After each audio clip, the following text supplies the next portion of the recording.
Saudara-saudari terkasih, apakah saudara sudah memulai hari ini dengan penuh sukacita dan punya niat untuk berbuat baik, meskipun kecil? Semoga Tuhan memberkati niat baik saudara. Hari ini saya ingin berbicara tentang perjalanan rohani. Seperti setiap perjalanan, kita selalu mulai dari tempat kita berada, tempat kita berdiri. Kemudian kita menuju ke suatu tempat, sehingga kita kemudian memilih arah dari tempat kita mulai menuju ke tempat tujuan. Sesederhana itu. Tetapi kita berarti harus tahu di mana kita mulai dan kemana kita akan pergi. Kemudian mengarahkan diri dan jangan setiap kali berbalik arah, ganti arah, ganti arah. Kalau kita terus ganti arah, tidak akan sampai ke tujuan. Sama halnya dengan perjalanan rohani. Pertama-tama kita mesti tahu di mana kita berada sebagai titik tolak keberangkatan. Kita perlu menyadari dalam pengalaman kita ada di mana. Dan kita mau mulai mengetahuinya pertama-tama dengan menyadari siapa diri kita sekarang ini. Kita bisa bertanya diri, apakah saya adalah pribadi yang sadar tentang siapa diri kita sendiri, tentang apa panggilan hidup kita, dan sadar apakah Tuhan mencintai kita. Lalu juga sadar apakah saya bahagia, atau ada pikiran-pikiran yang masih membelenggu. Ada sakit hati yang masih tersimpan. Ada penghalang-penghalang yang membuat saya tidak bisa bertumbuh semakin luas wawasan kita. Kemudian kita mau kemana dari situasi yang ada pada kita.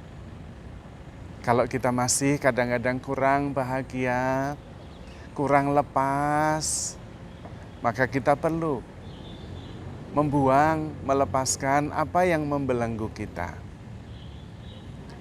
Biasanya kita terbelenggu oleh sesuatu peristiwa emosional yang terjadi di masa lalu, yang menyakitkan, yang membuat kita tidak mampu lepas dari pengalaman itu. Maka perlu disadari dan kemudian diterima bahwa itu sudah terjadi dan kemudian dilepaskan. Supaya kemudian kita bisa mulai perjalanan. Apa yang terjadi di masa lalu adalah bekal serta kekuatan untuk perjalanan selanjutnya. Bukan beban yang terus menarik kita ke belakang. Kalau kita tidak mampu melepaskan, kita akan terbelenggu oleh masa lalu. Dan kita tidak bisa berangkat menuju ke masa depan. Itu perlu dikenali. Langkah utamanya yang sederhana adalah dengan hening, sadar, menyadari. Kalau tidak tahu, cukup duduk hening, nanti kemudian pikiran dan perasaan itu mengendap. Lalu ada kejernihan, entah tentang diri sendiri, tentang perasaan-perasaan yang dominan, atau juga tentang trauma-trauma masa lalu. Nah, sesudah kita hening, kita kemudian bisa menentukan satu langkah. Jangan terlalu jauh dulu, yang penting arahnya benar. Kalau arahnya benar, mau cepat, mau lambat kita sampai. Tetapi kalau arahnya tidak benar, biarpun cepat nggak sampai. Maka yang penting arahnya dulu ditentukan. Saya sendiri memilih saya akan menjadi pribadi seperti Yesus Kristus. Itu arahnya. Lalu langkah yang saya tempuh, langkah demi langkah adalah sadar. Sekarang saya tentu masih belum seperti Tuhan Yesus. Tapi kemudian sadar. Lalu menempuh satu langkah. Yaitu mulai menyadari diri dan kemudian menyangkal diri. Terutama menyangkal yang bukan diri sendiri. Semua kisah tentang saya itu ya kisah, bukan realitas.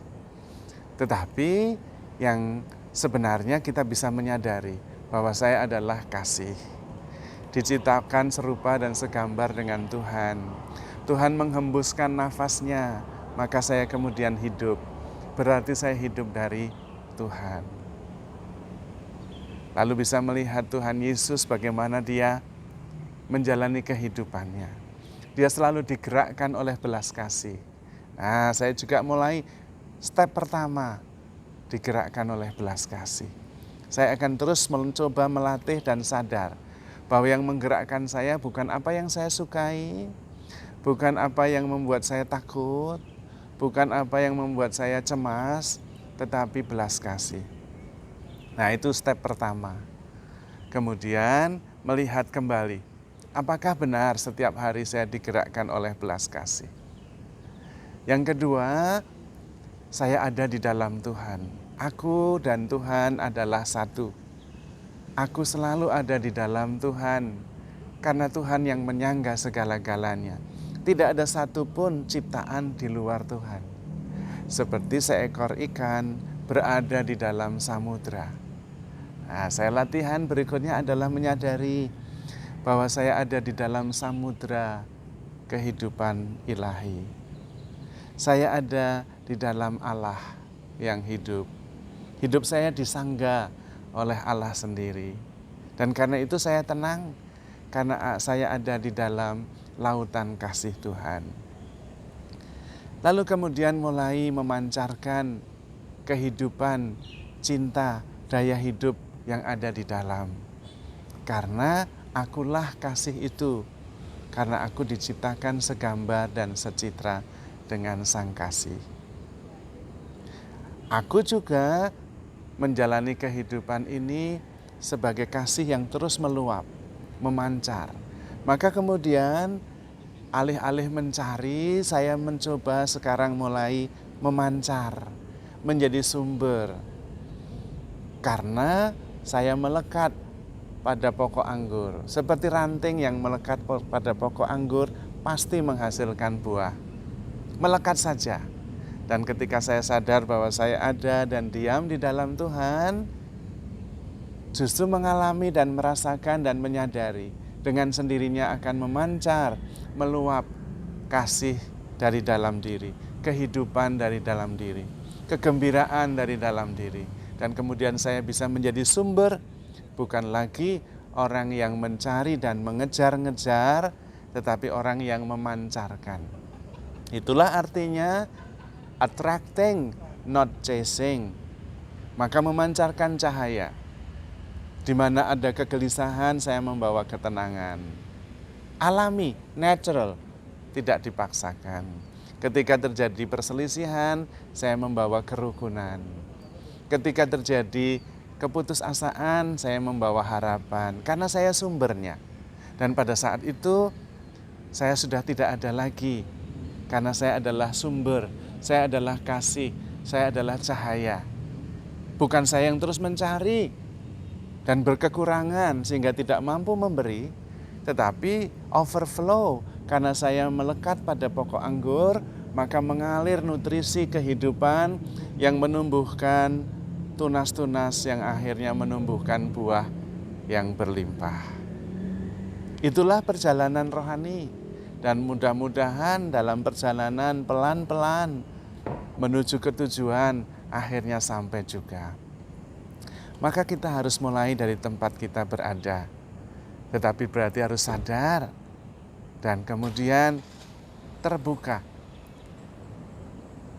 lalu memilih satu langkah demi langkah menuju tujuan yang kita bayangkan, kita idam-idamkan. Itulah perjalanan rohani. Dan tentu perjalanan rohani itu lebih ke dalam, bukan keluar. Karena kesadaran adalah tentang diri sendiri. Yang semakin luas, tidak hanya terbatas oleh fisik saja, tidak terbatas oleh psikologis, pikiran, dan perasaan semata, tetapi dalam kesadaran yang memang tanpa batas. Terutama sadar bahwa saya selalu ada di dalam Allah. Sehingga seperti ranting terus melekat pada pokoknya, menghasilkan buah yang berlimpah. Langkah pertamanya memang harus datang kepada Tuhan. Dalam keheningan, dalam ketenangan, sadar sepenuhnya bahwa saya ada di dalam Tuhan untuk merasakan kelegaan dan kemudian menjadi instrumen mengalirkan belas kasih, pengharapan, sukacita dan syukur. Karena pengalaman melekat pada pokok anggur, pada sumber kasih dan pengharapan. Terutama kalau kita sadar bahwa kita begitu dikasihi oleh Tuhan, kita kemudian akan bergerak, digerakkan oleh belas kasih. Maka saudara-saudari terkasih, mari kita mengadakan perjalanan rohani, terus bertumbuh, dimulai dari tempat di mana Anda berada dan membuka diri menuju kepada tujuan yang sama, menjadi serupa seperti Tuhan Yesus sendiri yang membawa keselamatan, membawa kebahagiaan dan sukacita. Saudara-saudari terkasih, handle yourself with care because you are loved. Tuhan memberkati.